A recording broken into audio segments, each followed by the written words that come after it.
लेकिन आप एक आदत को बोले मैं छोड़ दूंगा, वादा करूं। हुजूर ने फरमाया पक्का वादा करेगा? उसने कहा हाँ। अल्लाह के नबी सल्लल्लाहु तआला अलैहि वसल्लम ने फरमाया ठीक है, आज से तू सिर्फ झूठ छोड़ दे, आज से सिर्फ तू झूठ छोड़ दे, जब भी मैं तुझसे सवाल करूंगा तू झूठ नहीं बोलेगा। उसने कहा बिल्कुल, मैंने आपके हाथ पर हाथ रखा, वादा कर लिया। अरब के लोग बड़े पक्के भी हो जाते थे, किसी बात का आज़म कर लेते तो उस पर अटल हो जाते। बहुत सारी बुराइयां छुपी हुई थी, मालूम नहीं थी, लोगों पे जाहिर नहीं थी। कहा दूसरी नहीं छोड़ूंगा मैं। कहा ठीक है, दूसरी नहीं छोड़ना है, एक जो आपने कहा वही छोड़ूंगा। घर गया, उसके बाद उसकी दूसरी जो आदतें थी, खा वो शराब की हो या जुए की हो, जैसे ही उस आदत के करीब जाता उसे मेरे आका सल्लल्लाहु अलैहि वसल्लम का ख्याल आता, कल अगर महफिल में जाऊंगा, हुजूर ने अगर सवाल कर लिया कल शराब पिया था, वादा करके आया हूं, झूठ तो नहीं बोल सकता, और सच बोलूंगा तो सब में जलील भी हो जाऊंगा, कोड़े भी खाने पड़ सकते। जुआ की तरफ अगर ध्यान गया तब फिर ख्याल आया कल अगर इसके बारे में पूछा गया तो क्या जवाब दूंगा, झूठ तो नहीं बोल सकता, आज वादा करके आया हूं।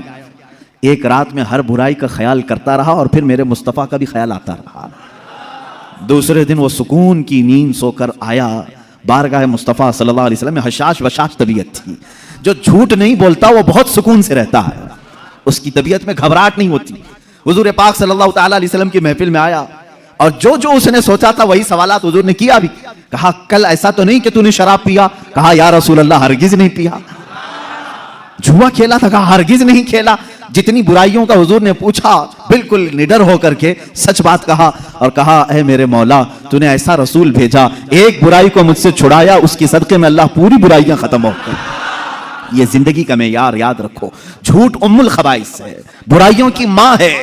यहां से बहुत सारी बुराइयां तुम्हारे अंदर जड़ पकड़ती हैं। झूठा आदमी मुनाफिक होता है, निफाक उसके दिल में आने लगता है। इसीलिए कि मेरे आका सल्लल्लाहु तआला अलैहि वसल्लम से पूछा गया था मुनाफिक की अलामत क्या है, उसमें पहली अलामत हुजूर ने फरमाया बात करेगा तो झूठ बोलेगा।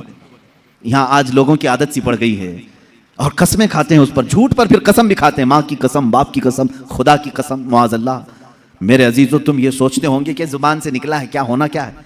याद रखो, अल्लाह के हबीब सल्लल्लाहु तआला अलैहि वसल्लम ने फरमाया क़यामत के दिन बहुत सारे वो लोग होंगे जिनको सिर्फ ये जुबान का टुकड़ा दोज़ख में ले जा रहा होगा, ये गोश्त का टुकड़ा दोज़ख में ले जा रहा होगा, इसलिए कि झूठ बोलते थे। और यहां तक कि एक हदीस है, अल्लाह के हबीब सल्लल्लाहु तआला अलैहि वसल्लम फरमाते हैं इंसान पहले झूठ बोलता है, फिर दूसरा बोलता है, फिर तीसरा झूठ बोलता है, इतना बोलता है कि अल्लाह के यहां उसे कज़ूब लिख दिया जाता है, यानी झूठा लिख दिया जाता है। और एक बंदा है जो सच बोलता है और सच पर कायम रहता है, डटा रहता है, अल्लाह के यहां वो हमेशा के लिए सच्चा लिख दिया जाता है। तुम्हारे अंदर है इख्तियार है, तुम क्या करना चाहोगे, कौन सी खसलत अपनाना चाहोगे।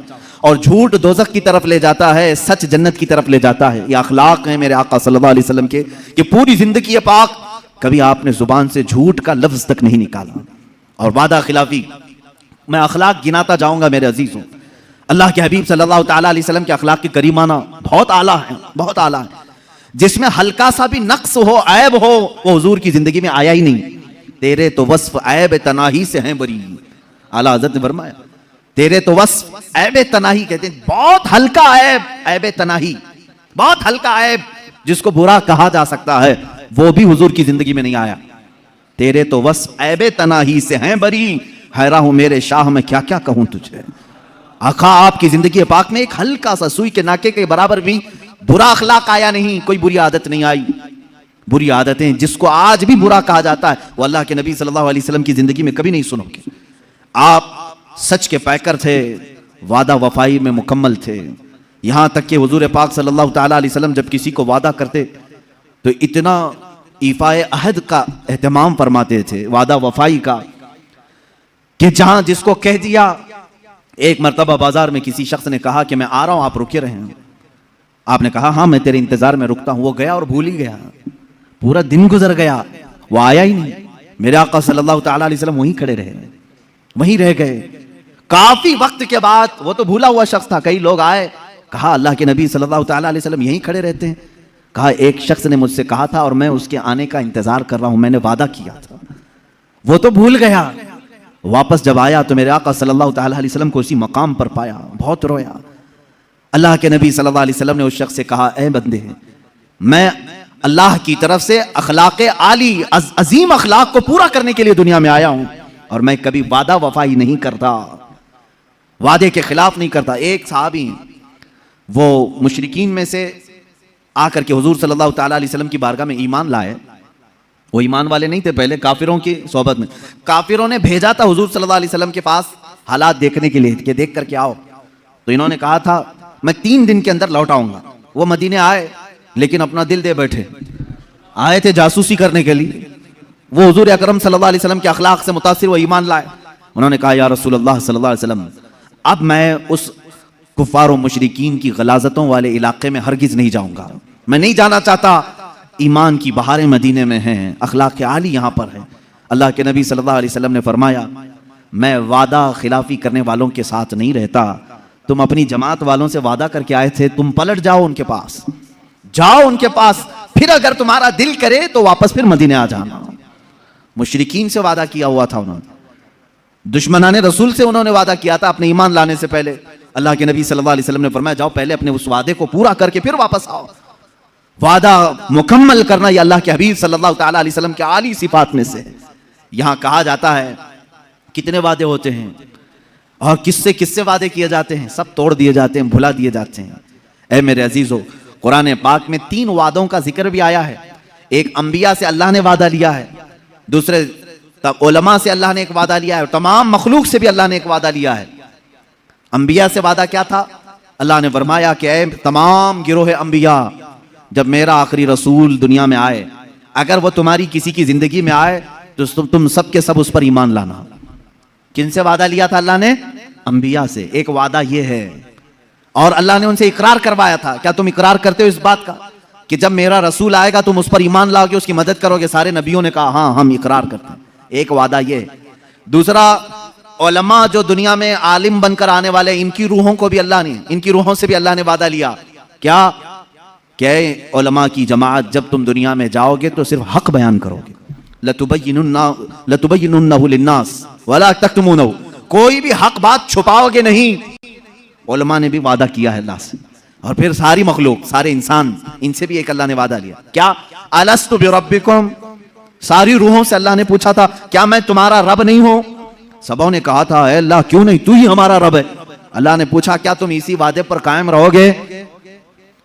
इसी वादे पर कायम रहोगे? सबों ने कहा हाँ हम इस वादे पर कायम रहेंगे। लेकिन पैदा होने के बाद कितने हैं जो उस वादे पर कायम हैं, ये सबको मालूम है। अल्हम्दुलिल्लाह, अल्लाह का बड़ा फजल और करम है, हम आज भी अल्लाह को ही अपना रब मानते हैं। हमारी रूह ने जो वादा किया था उसी वादे पर आज हम मुकम्मल है। उलमा में से बाज वो हैं जो अपने वादे को भूल गए, तो समझ लो कि उनके अंदर मुनाफिकत आ गई। जो हक बयान नहीं करना चाहते और जो छुपाना चाहते हैं हक बातों को, उनके अंदर निफाक आ गया। वो अपने मौला से किए हुए वादे को तोड़ करके बैठे हुए हैं।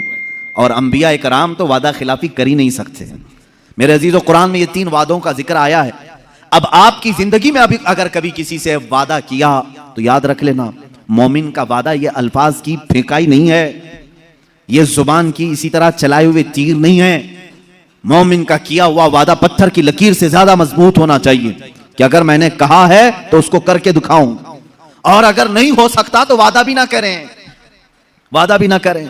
आम तौर पर जो वादा खिलाफियां देखने आ रही हैं वो शादीशुदा जोड़ों में यही तो है। शादी से पहले बहुत सारे वादे, इफ़ाए अहद, बहुत कुछ होते हैं और सब झूठे होते हैं, एक दूसरे के खिलाफ हो जाते हैं। क्या वो मोमिन है? उनकी मोमिनाना शान है ये ईमान की शान है कि किसी लड़की को पागल बनाने के लिए, अपने दामे फरेब में फंसाने के लिए उससे लंबे चौड़े वादे किए, उससे क्या क्या कहा, चांद पे ले जाऊंगा, तारे तोड़ लाऊंगा। ये सोचते होंगे कि ये सिर्फ अल्फाज हैं। अल्फाज औरों को कहने दो मेरे अजीज, मोमिन सिर्फ अल्फाज फेंकता नहीं, मोमिन जो कहता है उसको मुकम्मल करके रहता है। ईमान वालों का तकाजा यह होना चाहिए कि वो किसी से भी वादा करे तो पूरा करे। अल्लाह के नबी सल्लल्लाहु ताला अलैहि वसल्लम जानवरों से भी अगर वादा करते तो पूरा करते थे। जानवरों की बात, अल्लाह के नबी सल्लल्लाहु ताला अलैहि वसल्लम ने फरमाया किसी जानवर से भी इस तरह का सुलूक ना करो। आप यहां अपने अखलाक को अगर बदलना चाहें तो सीरत मुस्तफ़ा का पूरा मुताला शुरू करो। अल्लाह के हबीब सल्लल्लाहु ताला अलैहि वसल्लम के अखलाक आली है। क्या आपने कभी किसी से वादा खिलाफी नहीं की? सादिकुल वादिल अमीन, आप वादे को भी सच्चा करने वाले और अमानतदार थे। अल्लाह के नबी सल्लल्लाहु ताला अलैहि वसल्लम के अखलाक में कभी झूठ आया, कभी वादा खिलाफी आई? तीसरी बात मैं जिक्र कर रहा हूं, अमानतदारी में मेरे आका की कोई मिसाल नहीं है। अमानतदारी, अमानत इंसान के अखलाक में बहुत आला अखलाक हैं। जो बंदा अमानतदार होता है वह अल्लाह के नज़दीक भी मोहतरम होता है, बहुत मुअज़्ज़म है, मुकर्रम है। अमानत किसे कहते हैं? कोई भी चीज़ तुम्हारे पास रखी गई, उसे संभालने को कहा गया, फिर जब उस शख्स ने वापस मांगा तो तुम उसको वो चीज़ वापस लौटा दो। अभी इसमें पैसे भी हो सकते हैं, सामान भी हो सकता है, बातें भी हो सकती हैं, बातें भी हो सकती हैं। कोई भी चीज़ अगर तुम्हारे पास अमानत के तौर पर रखी तो अमानतदार वही शख्स है जो रखी हुई चीज़ में खुर्द बुर्द ना करे, उससे पूछे बगैर कोई चीज़ उसमें इस्तेमाल ना करे। आपने अगर मेरे पास 1000 रुपये रखे और कहा यह अमानत है, आप इसको संभालें, मैंने उसको संभाला, 1 महीने के बाद आप दोबारा आए, मैंने अगर वो 1000 वापस तुम्हें लौटा दिए तो अमानतदार कहलाऊंगा। 1 रुपये भी खाया था तो खयानतदार, नहीं देने की बात किया तो और बड़ा झूठा धोखेबाज। खयानतदार कम करने वाला और ना देने वाला, हड़प करके गसब करने वाला धोखेबाज, अल्लाह की बारगाह में उसका और बड़ा अजाब है। मोमिन की तो ये शान ही नहीं। अल्लाह के नबी सल्लल्लाहु अलैहि वसल्लम के पास तो अमानतें रखने वाले ऐसे लोग थे, आपको मालूम है, जिन्होंने हुजूर सल्लल्लाहु अलैहि वसल्लम के ऊपर तलवार उठाई कत्ल के मंसूबे से, उनकी तलवारें भी हुजूर के पास अमानत में रखी जाती थी। वो भी जो दुश्मनी में उरूज पर पहुंचे हुए थे, अपनी अमानतें हुजूर के पास ही रखते थे। उनको मालूम था दुनिया इधर से उधर हो जाएगी, मोहम्मद अमानत में खयानत कभी नहीं करते सल्लल्लाहु ताला। हुजूर के मुतालिक इतना यकीन था उन्हें, इसीलिए हिजरत की रात हुजूर सल्लल्लाहु अलैहि वसल्लम मौला अली करमल्लाहु वजहुल करीम को अपने बिस्तर पर सुलाकर यही तो फरमाते हैं, अली कल सुबह उठना, मेरे पास मक्का वालों की अमानतें हैं, ये फलां फलां को अमानत वापस करके तुम भी मदीने चले आना। मुझे बताओ, जो शहर छोड़ करके जा रहा है सारा बटोर करके ले जाए, कौन पीछा करेगा, कौन आएगा? देखते हैं मैं नए शहर में जा रहा हूं। अल्लाह के नबी सल्लल्लाहु ताला अलैहि वसल्लम ने जिसका जिसका जैसा हक था वो वापस लौटाया, अगरचे वो दुश्मनों का हक था, वो हुजूर के दुश्मनों का हक था, लेकिन आपने वापस लौटाया। पूरी जिंदगी पाक में आपके किसी ने आपकी अमानतों पर उंगली नहीं उठाई, कभी आपको तोहमत नहीं लगाई। अजीज़ान गिरामी, मोमिन की भी आला शान होनी चाहिए, वो अमानतदार बने, अमानतदार बने। कोई चीज तुम्हारे पास रखी हुई हो उसे या तो लौटाओ या तो फिर उसकी सही हिफाजत करो। अमानत में खयानत करने वाले के मुतालिक हुजूर सल्लल्लाहु अलैहि वसल्लम फरमाते हैं वो मुनाफिक है, ईमान वाला अमानत में खयानत नहीं करता। अब अगर इसके मफहूम को मैं तवील करूं तो बहुत लंबा हो जाएगा। क्या चीज अमानत है? चलो मैंने आपके पास 100 रुपये दिए, आप 100 रुपये वापस लौटाएंगे तो आप अमानतदार, बात सही है। और अगर कम करके लौटाया तो खयानतदार। ये फार्मूला मालूम है? अब सुनो, अल्लाह रब्बुल इज्जत ने तुम्हें क्या क्या चीजें अमानत में दी। तुम्हारे हाथ ये अमानत हैं अल्लाह के, तुम्हारी आंखें अल्लाह की अमानत हैं, तुम्हारी जुबान ये अल्लाह की अमानत है, तुम्हारा जहन, तुम्हारा दिल ये अल्लाह की अमानत है। कुरान में अल्लाह ने फरमाया थुम्मा लतुसअलुन्ना यौमइदिन अनिन नईम, क़यामत के दिन फिर मैं अपनी हर नेमत के बारे में पूछूंगा। मैंने फलां फलां फलां चीजें तुझे दी थी अमानत के तौर पर, वापस पलटा। अगर हमने सही सलामत अल्लाह तक की अमानतें लौटाई तो अमानतदार हैं, वरना खयानतदारों में उठाए जाएंगे। मुझे बताओ मेरे अजीजों, क्या हम खयानत के इर्तिकाब में नहीं है? आज हमारी आंखों का वही इस्तेमाल हो रहा है जो मौला चाह रहा है? क्या हमारी उंगलियां, हमारे हाथ, हमारे पैर महफूज हैं? अल्लाह ने जिस मकसद के लिए इनको पैदा किया उसी मकसद पर हमने इनको लगाया है। तो अगर हमने गलत इस्तेमाल करना शुरू किया है तो अल्लाह की अमानतों में खयानत हो रही है। क़यामत के दिन खयानत करने वालों में हशर हो सकता है। हाँ, लेकिन अल्लाह रब्बुल इज्जत अफू व गफूर व करीम और रऊफ व रहीम है। वो चाहे तो तुम्हारी खयानतों को माफ करेगा, माफ करेगा। फिर से अल्लाह तबारक व तआला तुम्हें पाक व साफ करके उठाएगा। तौबा कर लो। अब तक अगर खयानत की थी अपने हाथों से, अपने आंखों से या अपनी जुबान से, तौबा कर लो, बाज आ जाओ। ये कहो ऐ बारे इलाहा, तेरी दी हुई आंखें मैंने गलत जगह इस्तेमाल की, तेरी दी हुई जुबान से मैंने गलाजतें निकाली। ऐ रब्बे जुल जलाल, तूने कुरान पढ़ने के लिए मुझे जुबान दी थी।